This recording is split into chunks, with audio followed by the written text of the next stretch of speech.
Hey everyone, I'm back again, and today I wanted to talk about GFCI outlets. I have customers asking me all the time, "What's a GFI? What is?" I know those letters, but I don't actually know what it is. A GFI is a ground fault circuit interrupter. That's what the GFCI stands for. Most people just call them GFI for short, so you'll hear GFI for the most part. GFI, GFCI, it's the same thing. GFI is one of these. I'm sure you've seen them in your own house. They have the test and reset button on them, and they're currently required in kitchen counters, anywhere within 6 feet of a sink, bathrooms, outside wiring, garages, unfinished basements. So if you look around your own house, you'll probably see these. Now, how does a GFI work?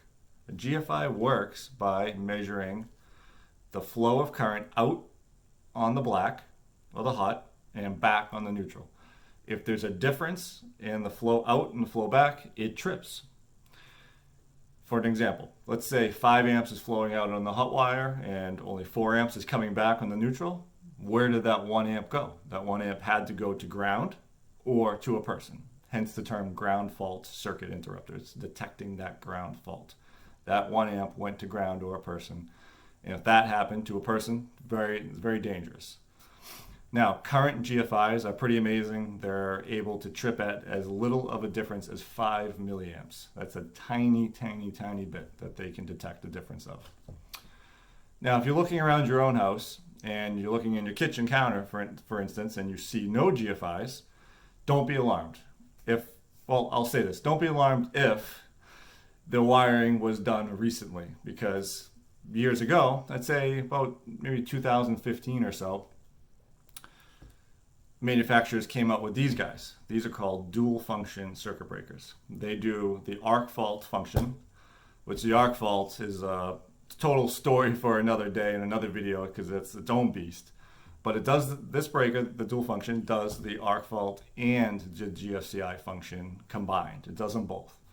So if your kitchen wiring was done recently, then there's a good chance you have these dual function breakers, which means you don't need to have the GFIs on the counter because the breaker is giving you that protection, which is great for 2 reasons. One, for electricians, it's a little cheaper, which is great. You have one breaker that does both functions. You don't need to put the arc fault in and then go put the GFI in. You have the one breaker that does both, which is nice. Secondly is people don't have to have these on their counter. They can have all uniform looking. If they like the decor outlets like this, every outlet can look exactly the same, which is nice versus having this next to this. And some people, they want everything to look the same. And I understand, and I agree. It's nice for all the outlets to look uniform. So that's another great thing about the dual function breaker. Bathrooms usually will still have the GFCIs because bathroom wiring isn't required to be arc faulted yet by code. So electricians are still running a standard circuit over, putting the GFI in place in the bathroom. Now, back to the kitchen example. If your kitchen is older, built, let's say wired pre-1970s or maybe pre-1980s even, there's a chance you don't have GFIs because they weren't required when your kitchen was done. It's been that long. And there's still tons, you would be surprised, there's still tons of homes that have wiring that hasn't been touched in decades and is lacking that protection.